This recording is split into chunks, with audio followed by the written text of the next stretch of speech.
On December 20th, 1985, Jacquelyn Low, Hawaii's first test tube baby, was born.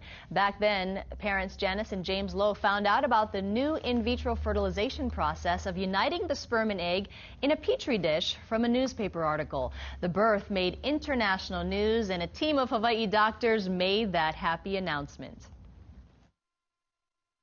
The delivery occurred today, December 20th, 1985 at 9:43 a.m., 8 months and 18 days after the startup of our in vitro program.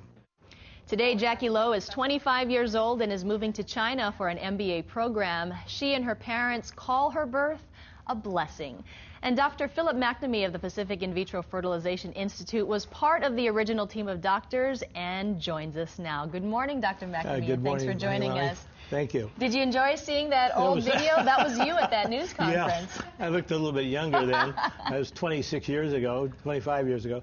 Well, today I brought you a petri dish. Oh, wonderful. That Jacquelyn Low would have been in, and it's a very small little thing, and there's a little drop of media in there, and there's a sperm and an egg together growing in this. Wow, and that was considered so groundbreaking back then. Well, and you guys, you could tell the elation. Take us back to that time when you were announcing that news. Well, we were the 29th clinic to start in the United States, and we went back to get a lot of training to do this, and it was pretty exciting because there were only a few babies born at that time.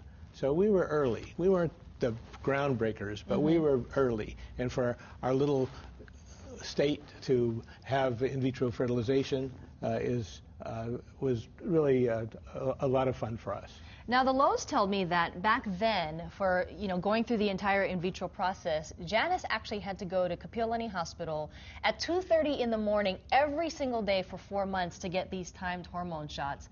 And so that was the process back then is so much different than it is today, right? Very, very true. We have a lot of new things that have happened. For example, we now have frozen embryos we can do. That means if there's not a pregnancy with the first so-called fresh cycle, they'll have others to use later, much easier cycle to do.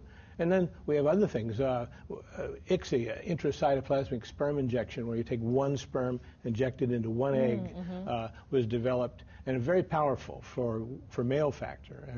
In fact, we have a case where we had 5 sperm, only 5, not 5 million, not 500, any 5, and this lady got pregnant with twins from injection of her 4 eggs. So you're really increasing the chances of conception.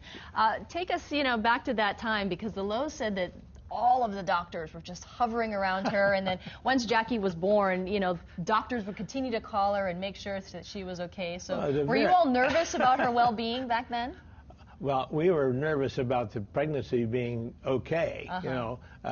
We wanted to be sure that our first baby would be normal, and of course she turned out to be wonderful. Absolutely. And she is a bright and intelligent girl. She graduated from Iolani School, the University of Oregon, and now she's headed to China. Well, Dr. Philip McNamee, thank you so much for joining us and sharing your story. It's great to see you all today. Thank you very much, Madeline. And don't forget, if you'd like to see this interview again, you can head to the morning section of our website, kitv.com/thismorning. And to see the story on Hawaii's first test tube baby, you can click onto the video section. It is 6:17. We'll be right back.